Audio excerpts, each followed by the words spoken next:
So earlier we were looking at some benefits of developing bodhicitta. And some people might wonder, why do we have to look at these? Why don't we just jump right in and start working on developing bodhicitta? So this is often the case in the Lamrim. I'm not sure about other traditions of Buddhism, but in the Lamrim, where there are different meditation practices presented, there's often a list of the benefits of doing this practice, and sometimes there's also the shortcomings of not doing it. And it's actually quite helpful because, for one thing, Buddhism isn't dogmatic. The Buddha, when he was teaching, asked people to think for themselves and not just blindly believe what he says and do what he says, but to use their own intelligence and check, is this true or not? Is this useful or not? And when we do that and we come to the conclusion, yes, this is true and this is beneficial, I do want to do it, our enthusiasm will be stronger. It's coming from ourself. It's like being empowered. Okay, we feel empowered to do this rather than doing it because Buddha said so or a teacher said so. So then there's more energy behind it and more conviction. And so these benefits are presented, but we need to think about them and investigate.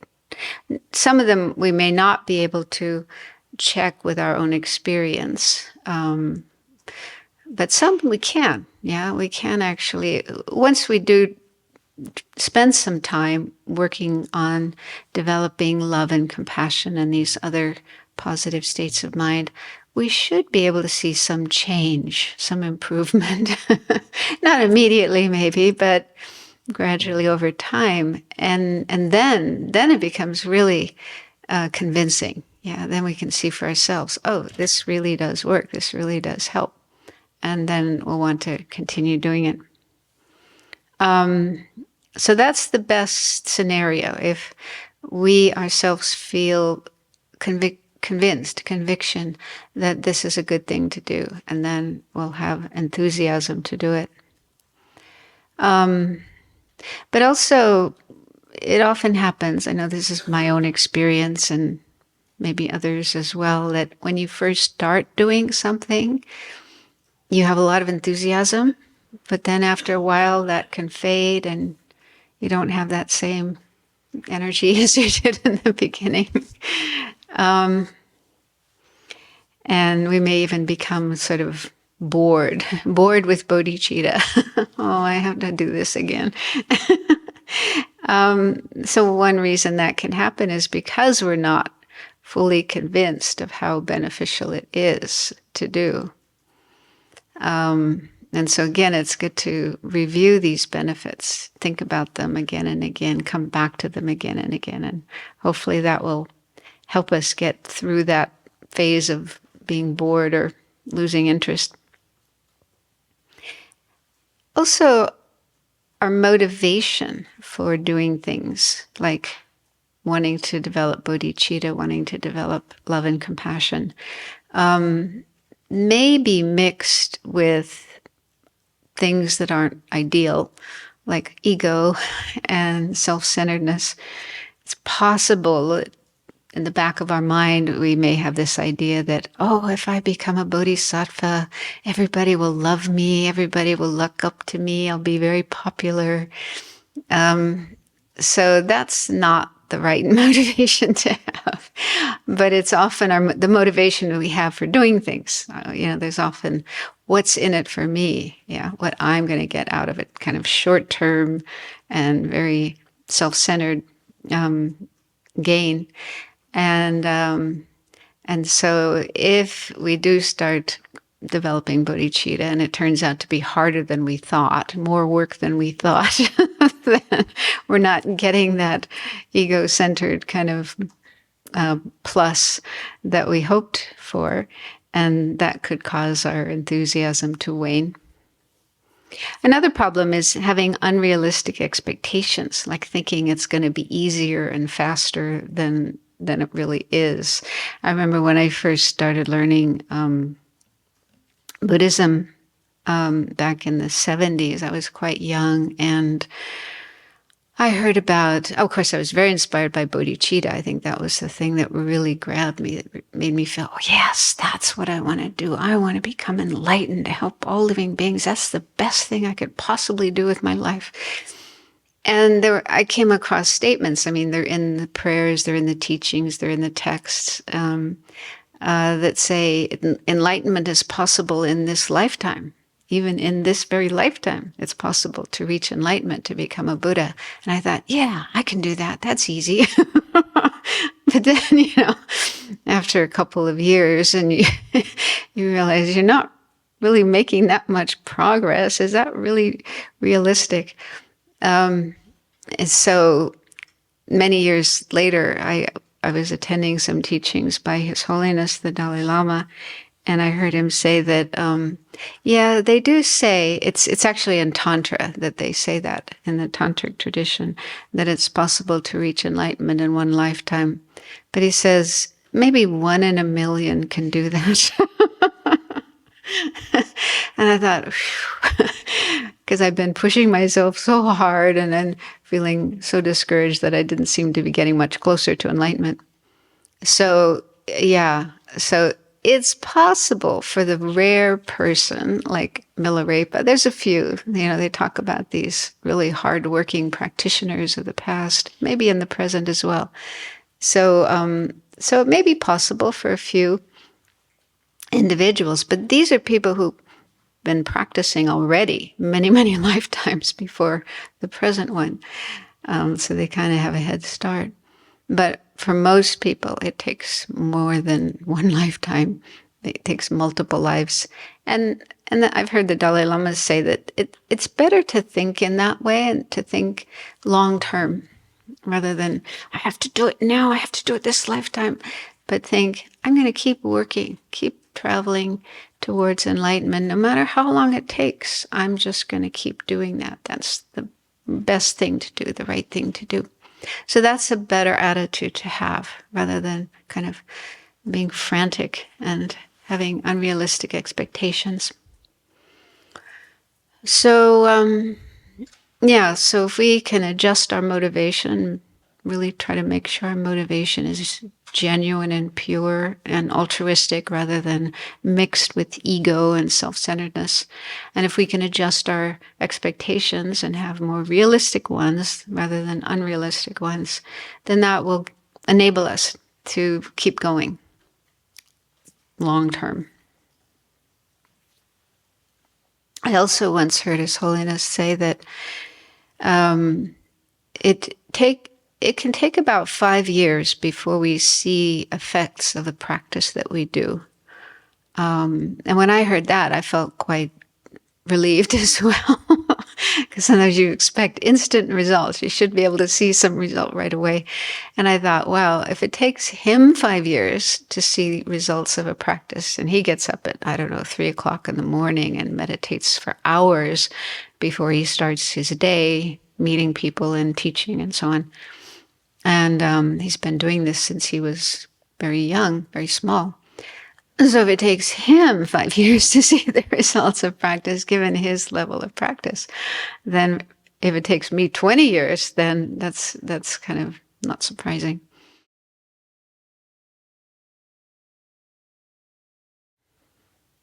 So,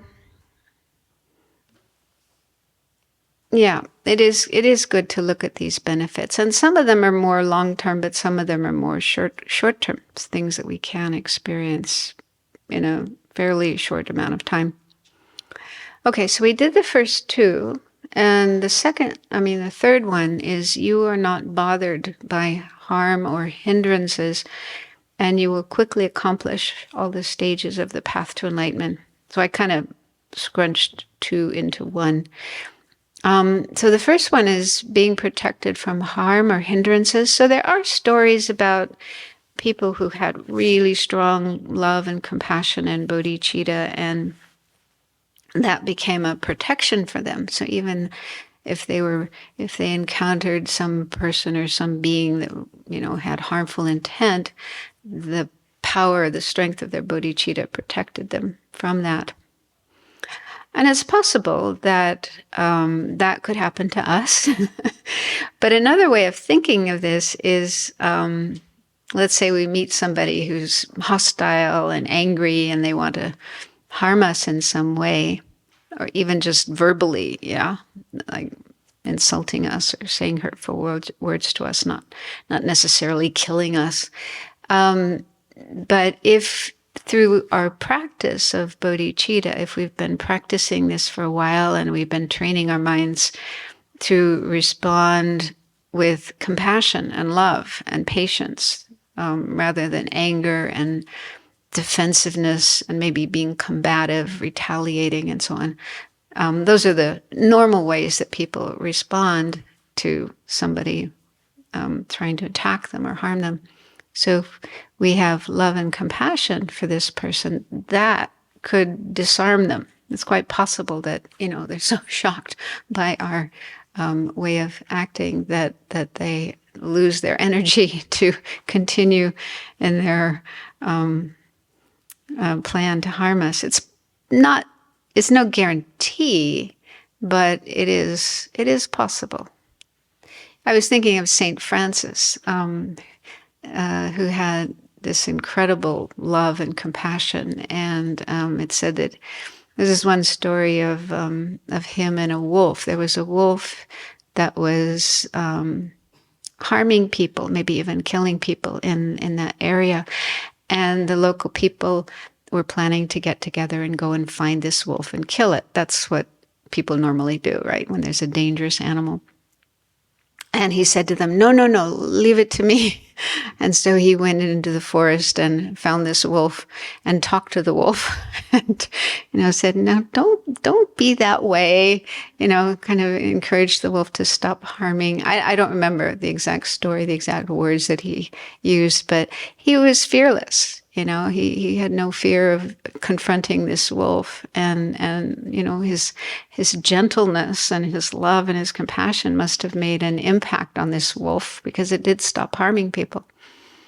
So that's just an example that popped up into my mind. But I think it's true that if we have this familiarity with love and compassion and bodhicitta, then others will feel that and be affected by that, and it could very well protect us from harm. And then, of course, the stages of the path. There are various stages we need to pass through on the way to enlightenment. So with bodhicitta, then those will be attained more easily, more quickly than without bodhicitta. And then number 4, it says, you will become a source of peace and happiness for others, and you will have more peace and happiness yourself, as well as good health, better relations with others. So others will benefit if we have this attitude of compassion and love, as we can see ourselves if we have the chance to meet people and be around people who are loving and compassionate. I'm sure we've had experiences like that, and we just feel really happy to be with them, and we learn from them, and so on. So it benefits others when those qualities come forth from oneself. But we ourselves will benefit.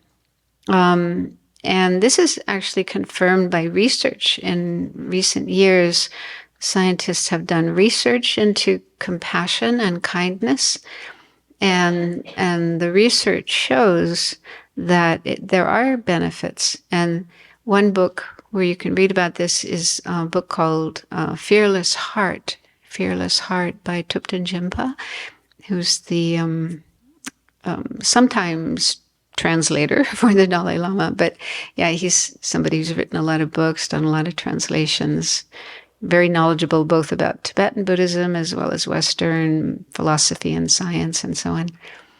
And he was part of a project to develop a compassion training program at Stanford University. So that book is actually telling the story behind that program, which has become quite popular, training people in compassion, and not necessarily Buddhists, but anybody. So social workers and medical workers and so on. Many people are doing this program and finding it very beneficial. So anyway, in that book, he mentions some of the findings of the research into compassion and kindness. So they find that it does help people. People get what they call the helper's high. There are more endorphins in your body when you're being compassionate and helpful to others. So you naturally feel better yourself. And people have less stress. So it's a good stress reduction method. And you feel more useful and have a greater sense of purpose in life. So many people feel unhappy or discouraged or despair about life. What's the point of my life? Feeling hopeless and maybe even suicidal. So many people suffer from that kind of attitude. But if we generate compassion and love and work for others, do things for others, there's always opportunities, to help others, places we can volunteer and offer service, then we have a better feeling about ourselves and about our life. Like, useful. Life is useful. I want to keep going. I don't want to give up. Yeah. So those are some of the benefits. So it does bring benefit to ourselves. We'll be happier and also healthier. So that's like a short-term benefit.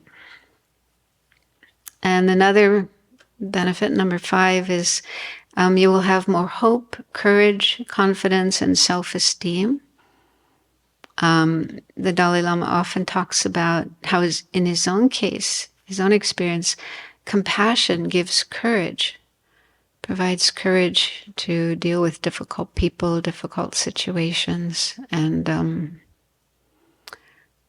so it may not happen immediately. It may take a while to be familiar with compassion, make it more strong and stable in our minds. But that's my experience as well.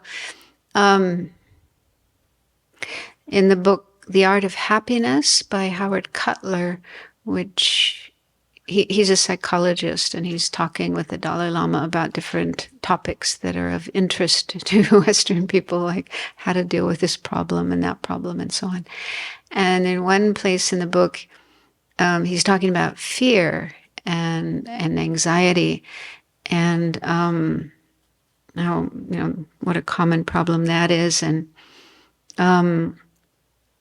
he asked the Dalai Lama if he ever has fear when he has to give a talk in front of a large group of people. For many people, that is a terrifying situation, even worse than death. So then sometimes there's 10,000, 20,000, 30,000, even 100,000 people out there gathered looking at him, listening to him. Howard Cutler asked him if he ever feels fear in those situations. And the Dalai Lama said, yes, sometimes. And he says he deals with it. Well, he realizes that kind of fear is all about me. Will I do a good job? Will I look good? Will they like me? So you're thinking about yourself. And so he turns that around and thinks about the people who are going to be listening to him, and generates compassion, love, thinking, I want to benefit them. I want to say something that will be helpful to those people. And so that takes the focus away from himself. And that attitude of compassion, I want to help them, I want to benefit them, gives him courage to deal with that situation. And I try that too, and it definitely helps. And Howard Cutler said that he passed this on to one of his patients, who was a young man who was terribly shy and wanted to talk to girls, but was so frightened that he would be rejected. Yeah, so he wanted to talk to a girl, but he was too afraid.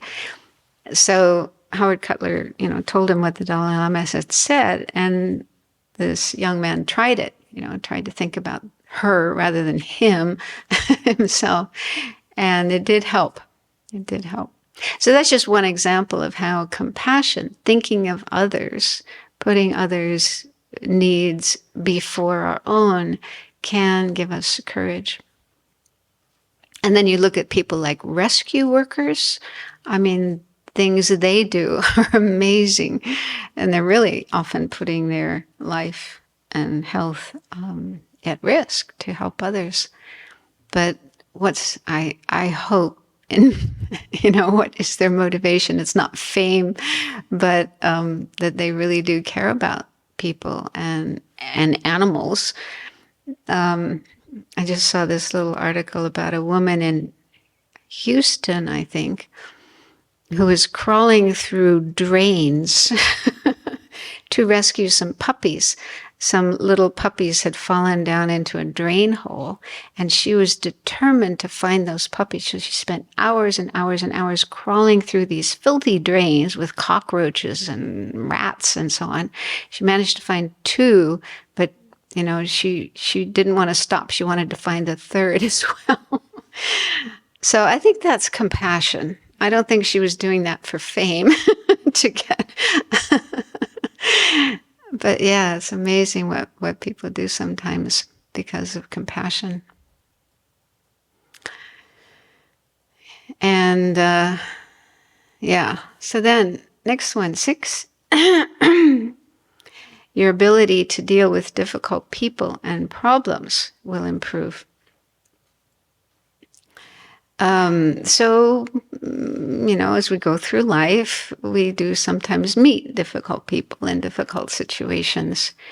And if we are more familiar with compassion and love and patience and how to respond with those states of mind, those attitudes, as opposed to our old habits of, getting angry, getting upset, feeling sorry for ourselves, blaming, or trying to escape. So we probably have those kinds of reactions that we've done many times, and it's easy for those to come up and, impel us to go down those roads again, which aren't very helpful. So learning to be more compassionate and loving and caring and patient and forgiving and so on will help us to find new ways of responding to these situations, which are probably much more satisfying. We'll feel better about ourselves, and also be able to help those people. At least, there's no guarantee that we will be able to help every difficult person we encounter, but if we can respond to them with kindness and compassion, there's a greater chance of being able to help them than if we are angry, impatient, and judgmental, and so on. But again, this is something that takes time, but gradually we'll find the wisdom and ability to do it. The next one, this is from His Holiness. You will have more care for the environment and living beings. Yeah, so this is particularly important today because of climate change. And so if more people could generate compassion, understand that nobody wants to suffer and everybody wants to be happy, and make that a very important part of our life and our decisions, the way we do things and so on, then we'll make wiser decisions about things we do and don't do, and at least make some impact on this problem of climate change. And I was also thinking that many people become discouraged and in despair because of all these problems, like climate, environmental problems, and I think that more familiarity with love and compassion and bodhicitta will also help us to fall into those states of mind of feeling like, oh, the situation is hopeless. There's nothing that can be done. It's becoming depressed and in despair, and be able to maintain a positive outlook. So, just as an example, I just got an email from this person I don't know, but I think I've made a contribution to his organization at one point. He's a Zen teacher and a social activist named Alan Senok. I'm not sure how to say his name. Lives in Berkeley. He founded a project called the Clear View Project that helps in various situations. And he himself has had experience being on the front lines of some difficult situations, like in Burma and in Israel and so on. So in this email, he says, despite the sorrows of our time, I believe in our basic goodness and capacity to awaken together. We must try to save what is precious in our lives and in this world. So even though we have awareness of all these problems in the world, both in the environment, but also socially, politically, and so on, but it's important, on the one hand, to have that awareness and do what we can to help, but not let it be a cause for us to be depressed, to be able to maintain a sense of optimism and keep going and not give up. So I think the more we have compassion and love and altruism, then that will give us strength and courage and optimism to keep going. The next, number 8, says that at the end of your life, you will be able to die with a peaceful mind and no regrets. So I think it's natural that when we think about dying, which we do need to think about because it's going to happen to us, it's natural that we would like to die with a peaceful state of mind, a positive state of mind, and not with anger, with fear, with regret, which unfortunately does happen to a lot of people. They look back on their life and feel, oh, I wish I hadn't done that. I wish I hadn't done that. I wish I had apologized to that person. I wish I had made up with that person, and so on. So that would not be a very nice way to go, to end our life with a lot of regrets and worries. So if we do our best to cultivate compassion and love and altruism and live our life with those values, those qualities as much as we can, then naturally at the end of our life, we won't have much to regret, maybe nothing to regret, and our mind will feel good about the way we lived our life. So that's a good way to go. And also, Lama Zopa Rinpoche often said that the best state of mind to have as we're dying is compassion. Having compassion and love as we are leaving this life. And if you believe in an afterlife, another life, reincarnation, then making prayers wherever I go, wherever I'm born, I want to be able to continue being loving and compassionate and benefiting others and continue working towards enlightenment. So that gives, it's a very positive state of mind to end our life with. And to be able to have that in our mind at the time of death, we need to be familiar with it. We need to familiarize ourselves with it during our life, especially on a daily basis. So then it will be natural and easy to think that way, to have those thoughts as we are dying. And then the 9th says, cultivating bodhicitta will enrich your practices of the initial and middle scopes. This is talking about the Lam Rim. Some of you are familiar with the Lam Rim. So the initial scope of the Lam Rim is all about contemplating that we have this precious human life. Our present life is a very precious one. We have many opportunities, but the best way to use our life is in spiritual practice, using our time for spiritual practice, cultivating our spiritual potential. And then contemplating that our life isn't going to last forever. We have a limited amount of time, and that's running out every day. And so if we do value using our life for spiritual practice, then we need to start doing it and not procrastinate. So at least start finding time each day to do some practice. And that's the best way of using our life. And then the starting point for our practice is learning about karma and living our life in accordance with karma, trying to avoid negative karma and create virtuous karma as much as we can. Because it's our karma that will determine our future experiences, especially after this life, where we will go, where we will be reborn. And so naturally we want to be in a good situation and not a bad one. And if we want a good situation in our next life and later lives, then it's up to us to create the causes for that. And that means virtuous karma, avoiding non-virtuous karma. So those are some of the main points in the initial scope. Also refuge, taking refuge in Buddha, Dharma, and Sangha is included in the initial scope. So, and then the middle scope is where we think about the whole situation of samsara and cultivate renunciation, the determination to be free, as I was talking about this morning.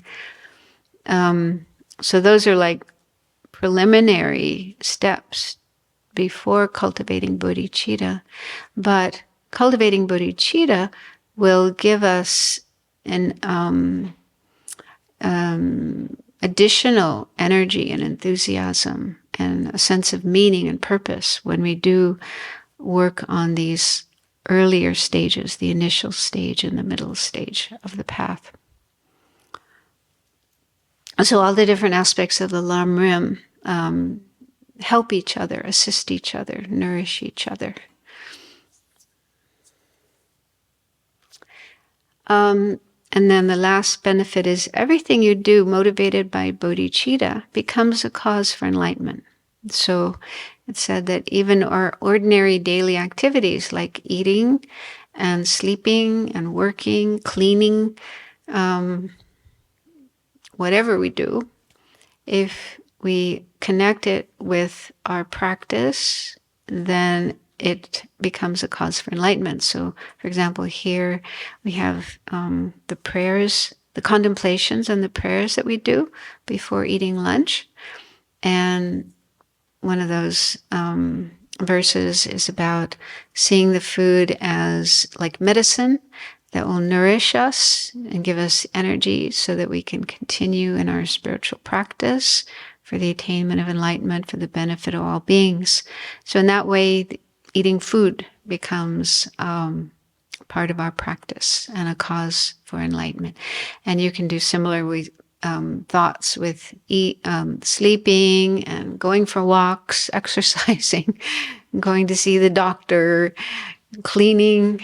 When washing dishes or cleaning toilets, you can think, I'm cleaning away the dirt, the defilements, the contaminations in the minds of all sentient beings that are the cause of our suffering. I want to clean all that away so that everybody will be free of the causes of suffering and be able to reach genuine happiness and enlightenment. So those are just some ways that you can connect daily activities with the practice of bodhicitta and working for enlightenment.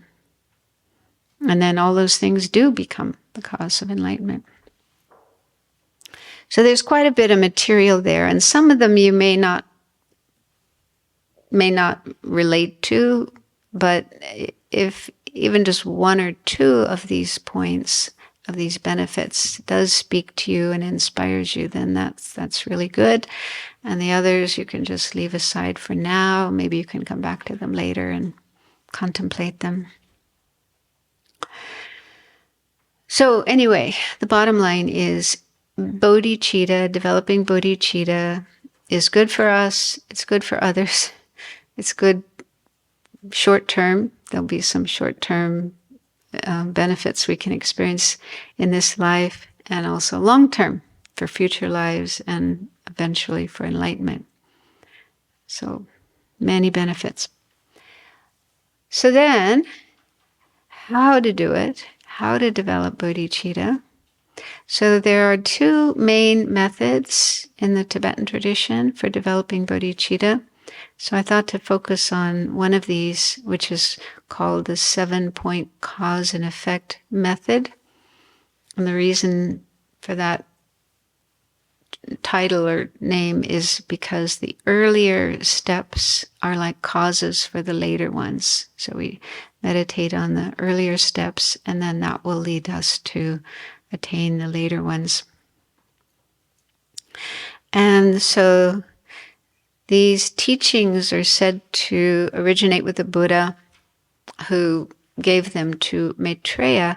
Maitreya is another figure that sometimes appears as a bodhisattva, like it's one of the 8 bodhisattva disciples of the Buddha that sometimes appears in sutras. But Maitreya is also known as the next Buddha. So off in the future, when the present teachings of the Buddha have died out in the world, they're no longer available, Maitreya will be the next Buddha who will come into the world and again teach the Dharma, turn the wheel of Dharma, revive the teachings of the Dharma. And it's in the Tibetan tradition, it's believed he's already Buddha. He's already enlightened. He's just waiting for the right time to come into the world. So when the conditions here are right, then he will come into the world and teach the Dharma in a similar way to Shakyamuni Buddha. And so then Maitreya passed these teachings to a Sangha. So a Sangha was an Indian master who lived, I forget which century, anyway, a long time ago. He was a great master who received, he had encounters with Maitreya and received some teachings from him and passed those on to us, and also wrote commentaries to them. And then it passed from a Sangha to various other masters, and eventually to Atisha, who was a very important Indian master who came to Tibet in around the 9th, 10th centuries, and was very important in the dissemination of the Dharma in Tibet. So that's how these teachings came into Tibet. And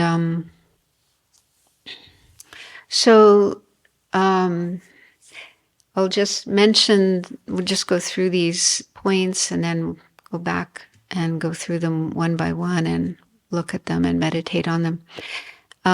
So even before the 7 steps, it said that one should meditate on equanimity.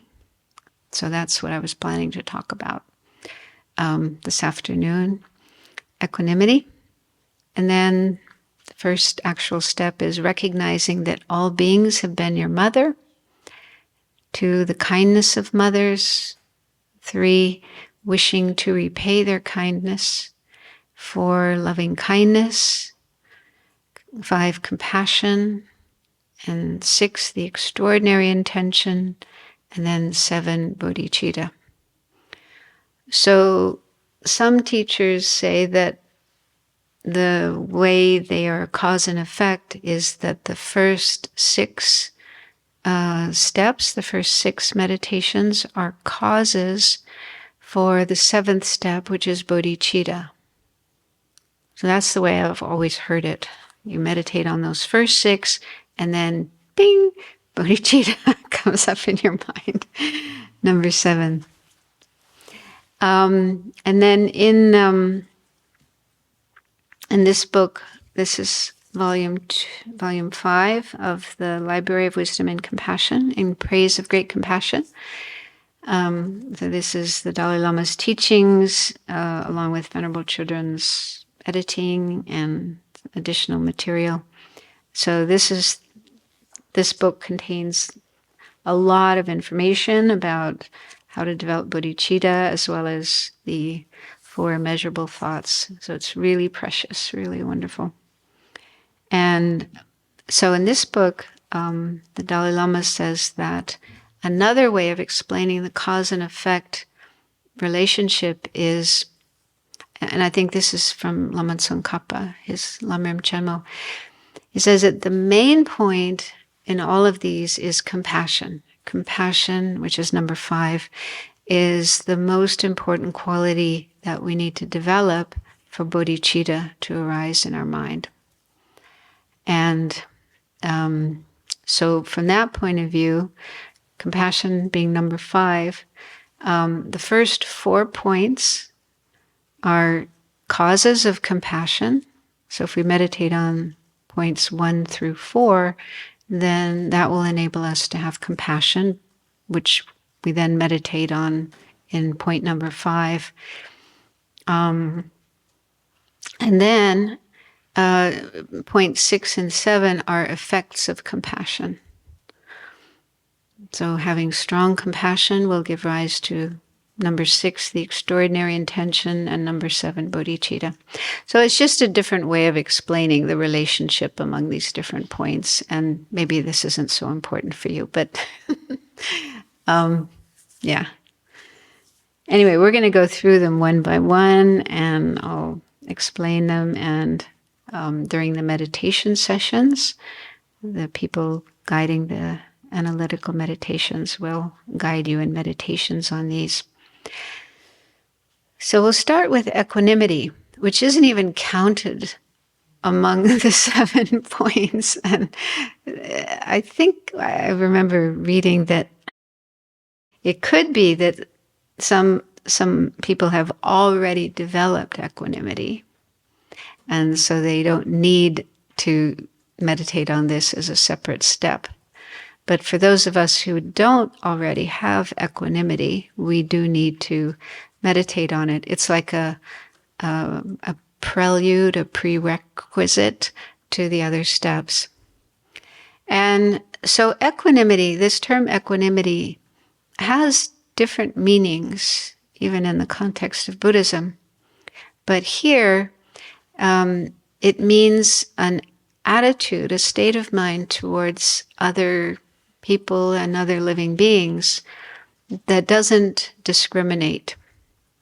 In the normal situation, probably for most people, most living beings, we do not have equanimity, and instead we have 3 different main feelings towards others.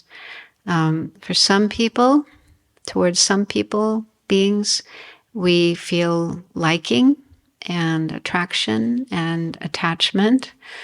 Yeah, so there's some people, some beings we like, and they could be in our family members, friends, pets, and so on, or certain types of people in the world. We have good feelings towards them. We like them. We want to spend time with them. We want to treat them well, whatever. So good feelings, positive feelings. Then there's other people and other beings that we have the opposite feeling for. We don't like them.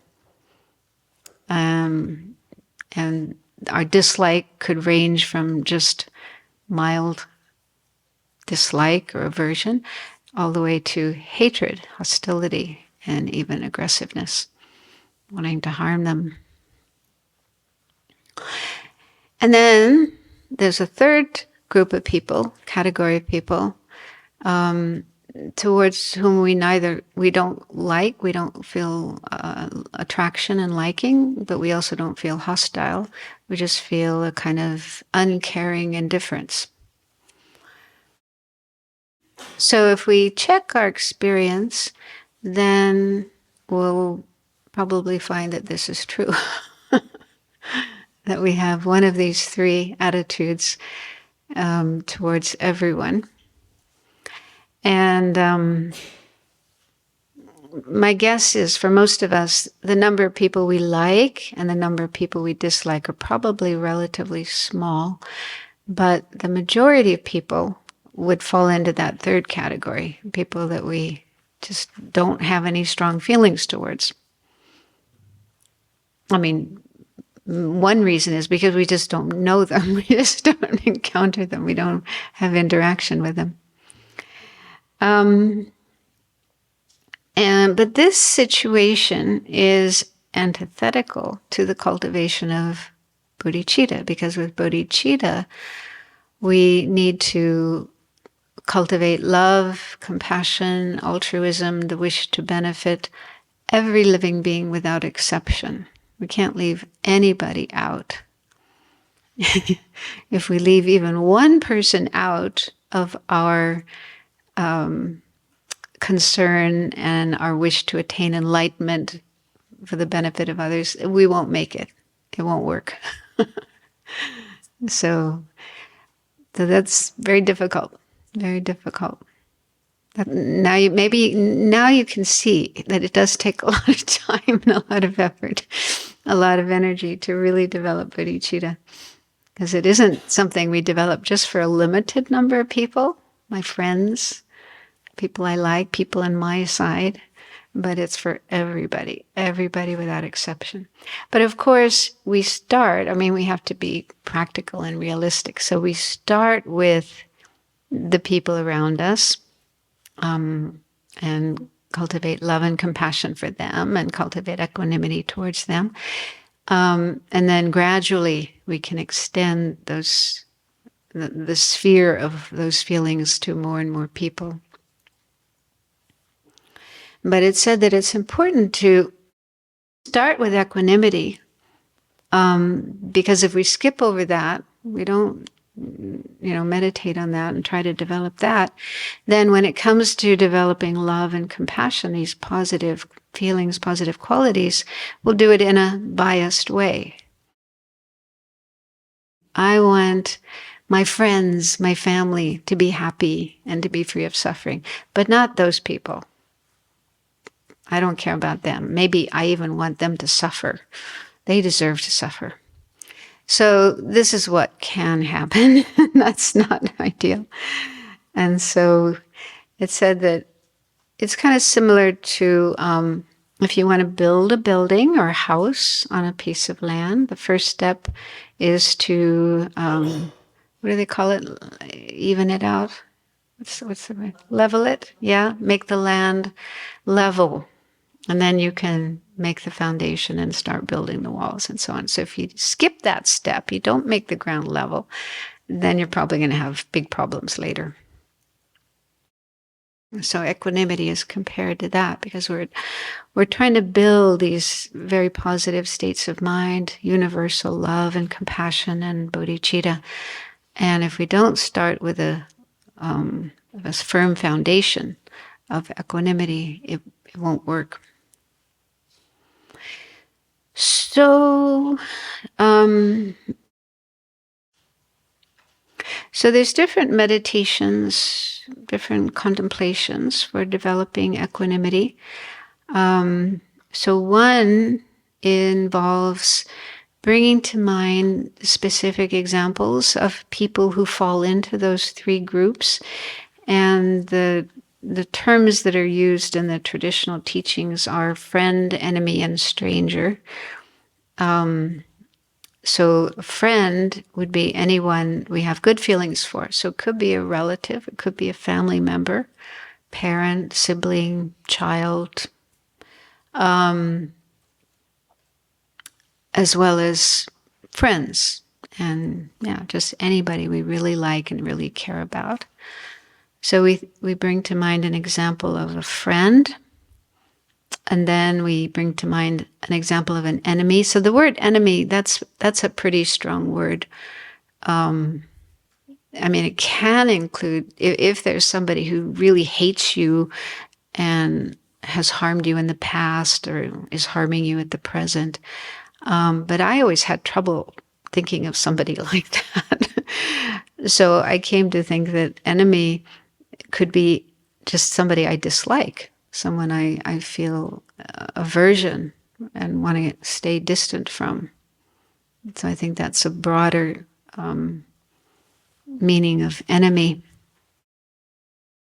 So it's someone we don't like, we don't care about, and we have these kind of negative feelings. We want to stay distant from them. We don't want to show kindness to them and help them and so on. So in the meditation, we bring to mind an example of such a person. And then the third category is stranger. That's the term used, but it's someone that we neither like nor dislike. So our feelings are more neutral or indifferent. And I've heard some people say that they have trouble coming up with a stranger because they say anybody they meet or anybody they think of, they either like or dislike. So one way you could pick out a stranger would be in a photograph, like in a magazine, newspaper, or online. You look at a photo of somebody or a group of people, and it's someone you've never met. You don't know anything about them. You've never had, direct contact with them. So it's a little hard to really like someone or dislike someone that you have never even met. So that might be helpful, like really a total stranger that you've had no contact with at all. Or I think of if you're in a crowded place, like an airport or shopping mall, and there's just all these people around you, and they're people you don't know at all.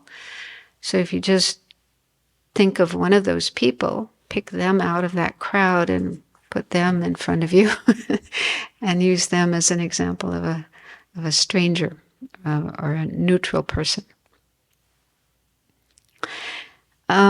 So I think it might be a good idea. I don't know if you'll do this meditation tonight or tomorrow morning. It depends on the people leading those sessions. But it might be a good idea because I was listening to some teaching that Pema Chodron was giving at the beginning of a retreat, and I think it was also on this sort of topic. And she suggested thinking of specific examples of those three types of people, and then continue using them throughout the retreat. And I thought that's a really good idea, because if you do that, then by the end of the retreat, you can, again, look at those people, think about those people, and see if there's been any change. Yeah, if there's been any evening out of your feelings towards them, rather than every session choosing a different person. So that's just a suggestion. So between now and the next meditation session, you might just think of who you'd like to choose as your friend, as your enemy, as your stranger, and then use those consistently, both in this meditation, but also in other meditations, like when we meditate on loving kindness. One way of doing that is also to think of these three types of people: friend, enemy, stranger, and then work on cultivating loving kindness for each of those persons, and same with compassion. Does that make sense, what I'm saying? Yeah. So anyway, in the equanimity meditation, you bring to mind those three people, and you imagine them in front of you, and then you look at them one by one, and ask yourself, why do I feel the way that I do? Like with a friend, the person you like, why do I like this person? So often we never check that. We just have this feeling of liking them, but we never really question why. So it can be quite helpful to look at that. Why do I like this person? And what we'll probably discover, if we are honest with ourselves, is that it has a lot to do with me. This person makes me feel good. This person is nice to me. This person makes me feel happy. Yeah? So our own happiness, our needs, our wishes are being fulfilled in relation to this person. Now, there probably will be other reasons as well. Oh, I admire this person. I like their qualities. I want to be like them. So those are not just about me, but part of our reason for liking somebody else is what they do for us, what we get out of the relationship. And one way we can see that very clearly is when something goes wrong in the relationship. Yeah, if the person does something we don't like, or goes against our wishes, or doesn't do what we want them to do. So there's some kind of problem. And then there's a good chance our feelings towards that person will change. Sometimes totally opposite. That person who we used to love and think was the most wonderful person in the world now becomes the most horrible person in the world, our number one enemy. That does happen, doesn't it? Have you had that happen before? So if it was really about them, like if it was genuine love, genuine pure love is where we care about the other person, want them to be happy. Yeah, we're focused on their happiness, what's good for them. So if it was that happening in our mind, genuine love, then regardless of how they treat us, what they do to us, and so on, we would go on loving them. But it's hard for us to have that kind of genuine love. So anyway, it's interesting to look at this, to explore this. What lies behind our feelings of liking and attraction for the people we consider our friends, and then do the same with the people we dislike. So you turn to the person you don't like and ask yourself, why do I dislike this person? And again, we'll probably come up with a list of qualities or things about them, things they've done that we don't like. But if we're honest, if we look carefully, we'll again probably find something to do with me in there. They've hurt me. They've insulted me. They make me look bad, or whatever. They don't make me happy. They make me unhappy. Or I have certain ideas about how people should be, what people should do and shouldn't do. And this person goes completely opposite to that. They act opposite to what I think is right. So again, that's related to me, my ideas. Everybody should conform to my ideas of what is right and wrong and do what I think should be done. And if they don't, then, well, I'm not going to like them.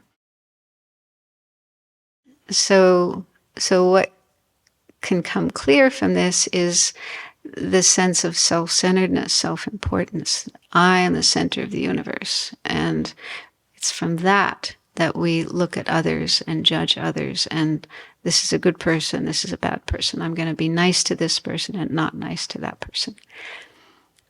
So then, we can ask ourselves, is this a good way of relating to other people? Is this satisfactory?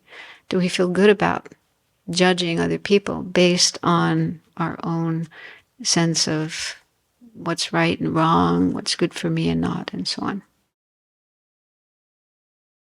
And then with the third person, the stranger, again, we can ask ourselves, why do we dislike this person?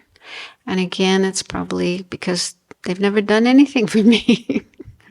They never helped me. They never harmed me. So I have no reason to feel anything for them.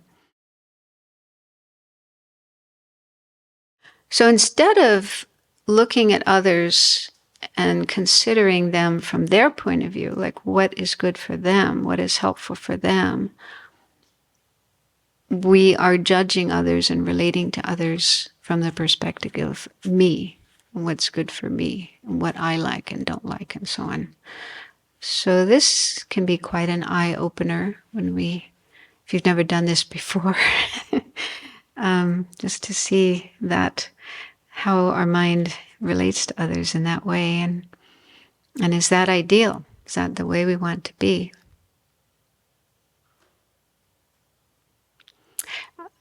Yeah, so there's a lot that we can look at in this meditation.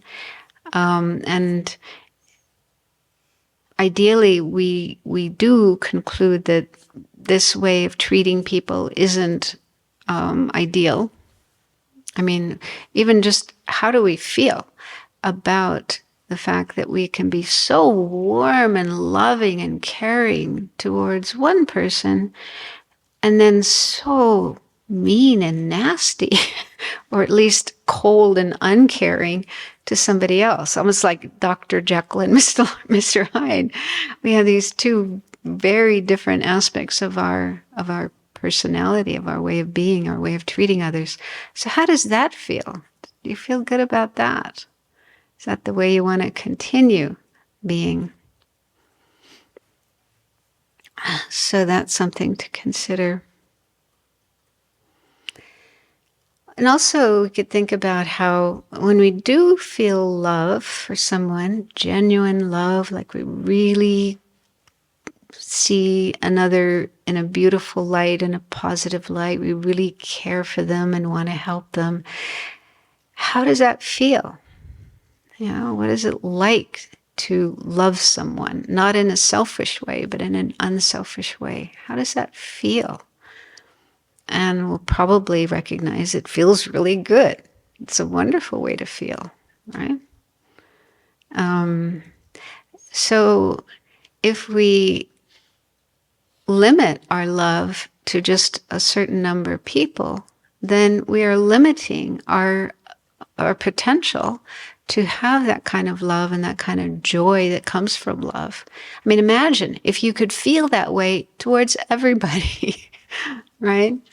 You could have that kind of love for everybody without exception. I mean, that would be wonderful, wouldn't it? To feel joy and delight when you see every single person, rather than only these people and then towards those people. I mean, does that feel good? Aversion, hatred, animosity, what do those feel like? What do those do for your mind? So even from that point of view, even from our own experience in life, I think we can recognize that being able to have more love, more loving kindness will be a much better way of being, much more satisfying way of life. So by not having equanimity, not allowing ourselves to feel love and compassion for everybody across the board, then we are limiting ourselves. We are limiting our happiness, our ability to enjoy life, and our potential in terms of the spiritual path. If we do recognize that we have the potential to develop ourselves and reach these higher states of mind, we're keeping ourselves down. We're preventing ourselves from doing that, from achieving those higher states of mind if we don't have equanimity.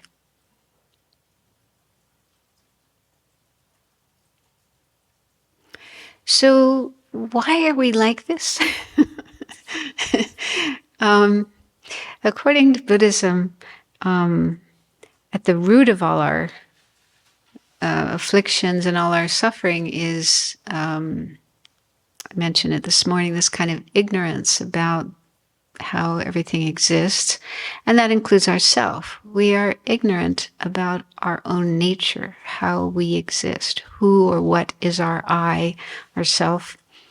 So it's grossly exaggerated. We believe we have this real, solid I, me, existing somewhere inside of us that's running the show, controlling everything, and is so important.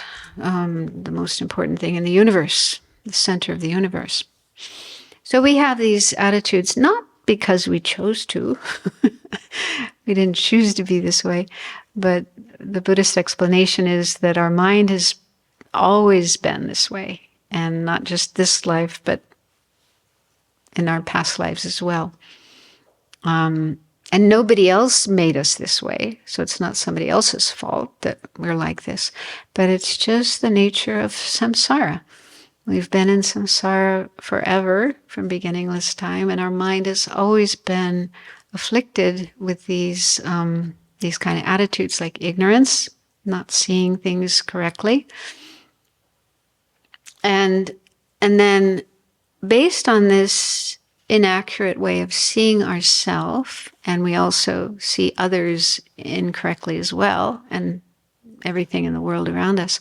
So based on that, and also on self-centeredness, self-importance, then when we encounter people or beings that seem to be good for me, make me feel good, fulfill my needs and wishes, we respond with attachment. We like them. We want to keep them close, not separate from them. We want them to always be there so that we always have that source of joy and happiness and fulfillment. So we develop attachment to them. And it's a selfish attitude. There's probably some love there as well. I think in all our relationships, there's a certain amount of love, caring about the other person, but it's mixed with this selfish attachment.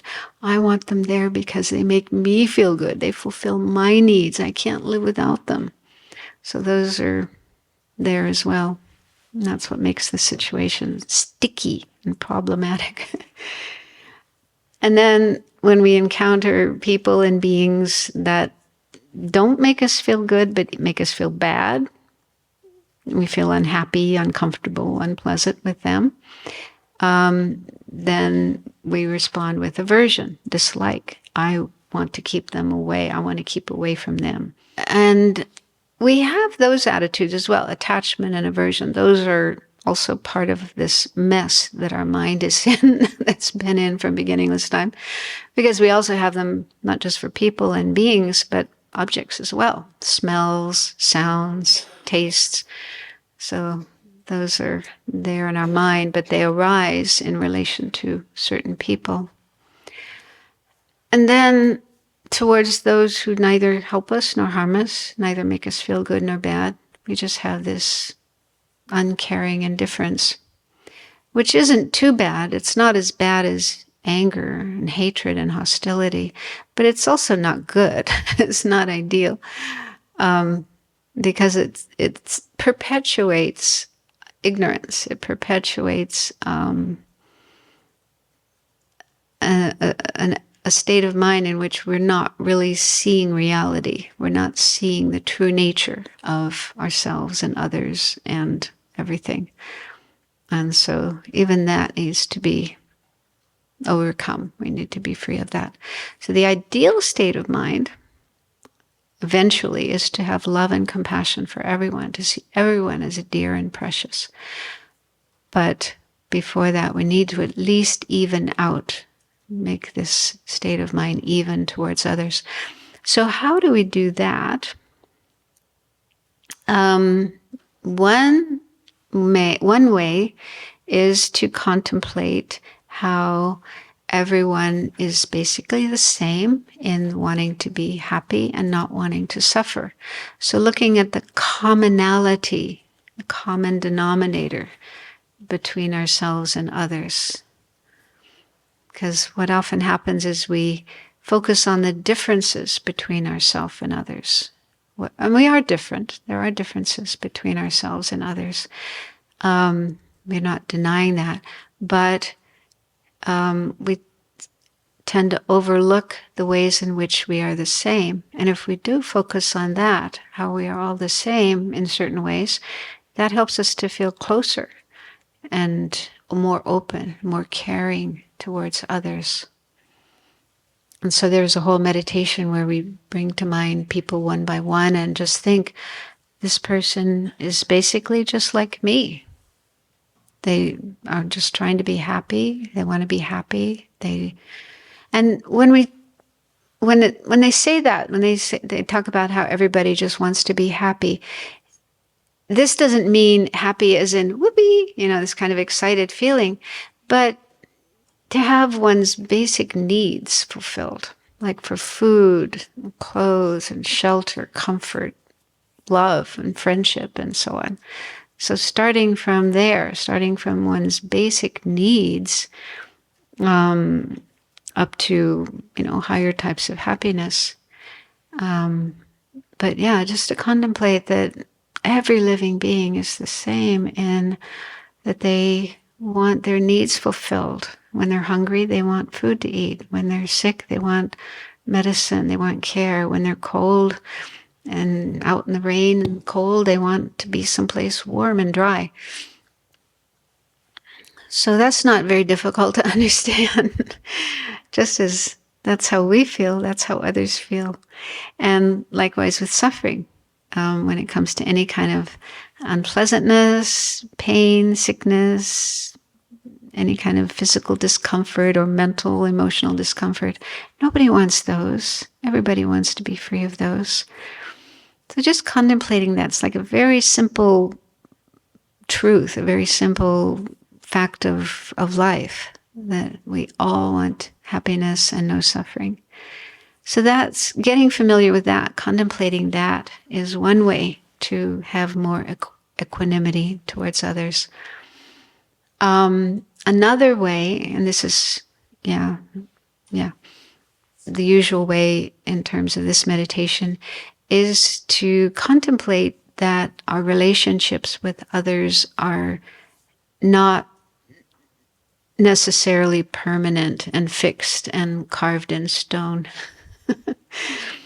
Because this is what we tend to feel. We tend to have this kind of belief that relationships are permanent.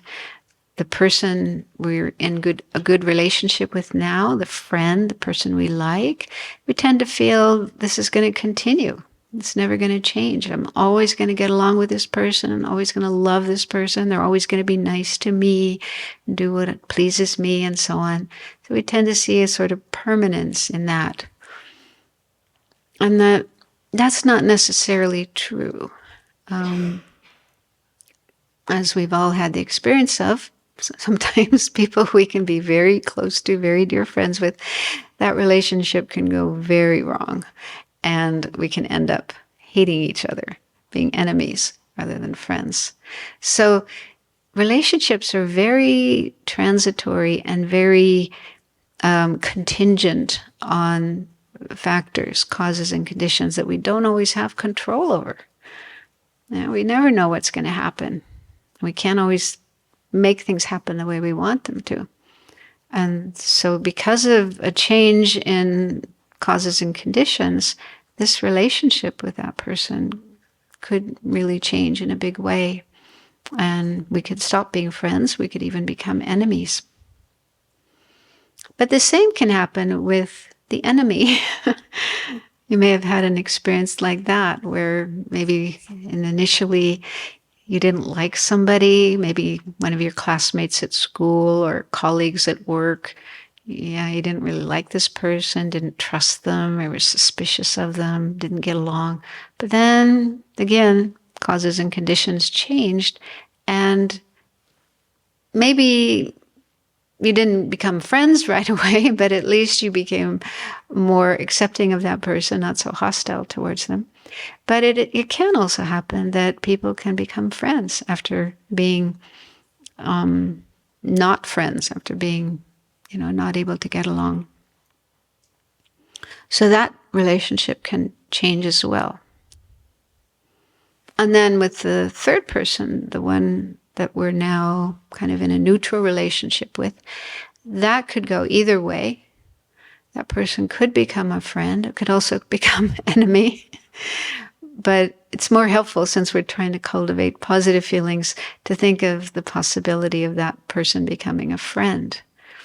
Because if you think about it, the friends that we have, many of those people, we didn't know them our entire life. At one point in time, that person was a stranger. We didn't know them. We didn't have any feelings for them, no connection with them. And then we got together, started talking, communicating, finding similarities, and became friends. So a stranger is, again, not a permanent situation, a permanent relationship. That could go either way.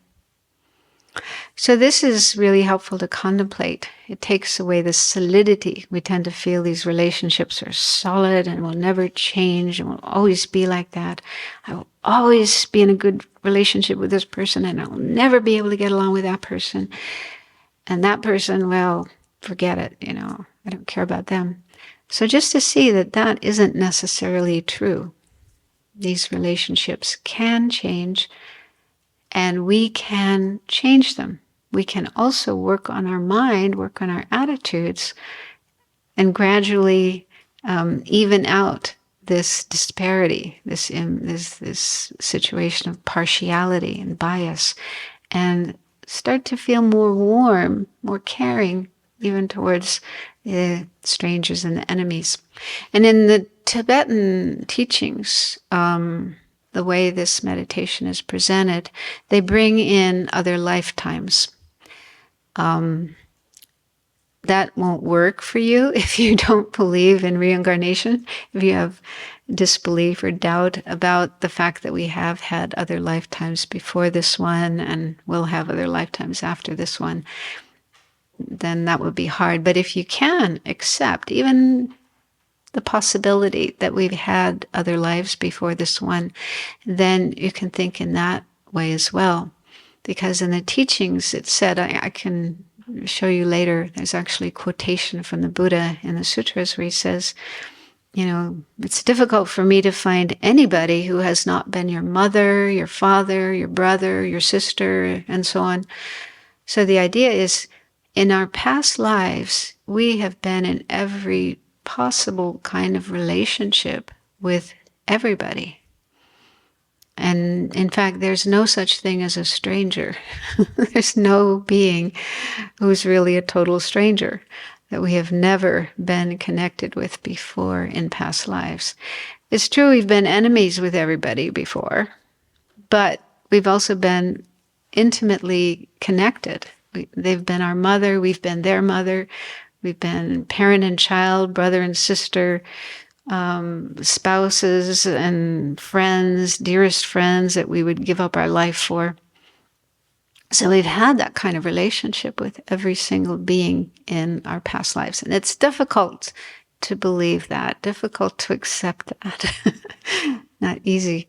But it's, if you're not totally closed to the idea of reincarnation and you think that way, it can really affect your mind. It can really help you to open up more to others, even those you may not get along with right now. But if you think, well, in another lifetime, this was my mother, this was my father, this was my brother, my sister, my friend, my child, and we had love for each other, we cared for each other, we helped each other, we had wonderful times together. So because of the process of dying and then taking rebirth, we forget. We don't remember those connections that we've had with others in the past. But some people do. There are cases of people who do remember past lives and do remember their connections with other people from one life to another. So that's another thing you can bring into the meditation if you're not completely closed to the idea of past lives. And so that can be very helpful as well, because then you realize that, well, just in this lifetime, because of causes and conditions, we have this kind of relationship. But in another life, because of other causes and conditions, we had a different relationship. And the same goes for the future. Yeah, we'll meet these people again in future lives. And because of causes and conditions, we'll have different kinds of relationships. So contemplating this can help open up your mind and have more equanimity towards others. But it takes time. Yeah, it takes time to contemplate these things, ponder these things. and for them to bring about a change in your mind.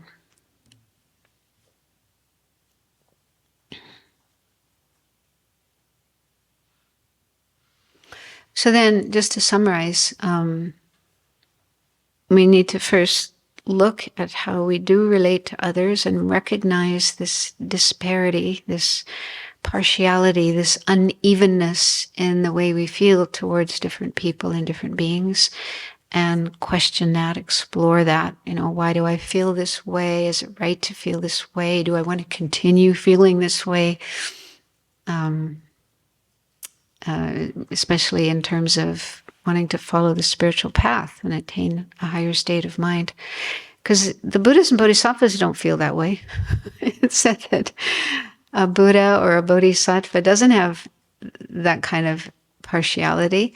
They have equal love, equal compassion, equal concern for every single living being. And if we can see that as desirable, that would be a good way to be. I would like to be that way. Then, this is something to work on. And then if we can see the value in having more equanimity or impartiality, then one way of doing that is contemplating that we are all basically the same in wanting to be happy and to not suffer. Get familiar with that idea. And then also looking at the impermanence of relationships. The present relationships we have with others are not permanent. They will change. And we can also make them change. We can learn to be more friendly even to those that we don't get along with right now. I think over the coming meditation sessions, those are some of the things that can be looked at. Yeah, just one thing I'll mention before we stop, because people sometimes get confused about the idea of equanimity and what does it mean to have equanimity? Does it mean you're going to have exactly the same relationship with everybody? And the teachings say no. In fact, let me just read something in here on the Dalai Lama. He says, in cultivating equanimity, we do not seek to abandon the notions of friend and enemy, but to abandon the biased emotions of attachment and antipathy that we feel towards them. So it doesn't mean we're making everybody a friend. I mean, even if we want to, even if we would like to make everybody a friend, they may not want that. There's still going to be some who are hostile to us and maybe even wanting to harm us. And then other people we naturally get along with more easily. So I'll talk more about this tomorrow, but, we're not denying that just in a conventional sense, there will be people we get along with better and are closer to and trust, and others that we don't get along with so well and aren't so close to. But the point is, we are working on our attitude so that we're not leaving anybody out. We're not excluding anybody from our cultivation of kindness and compassion and the wish to benefit. So even those who are hostile to us and we may never get along with, in a conventional sense, but we're not closing our heart to them. We're not leaving them out of our feelings of kindness. Does that make sense? Okay. Okay, so we'll stop there and dedicate the merit.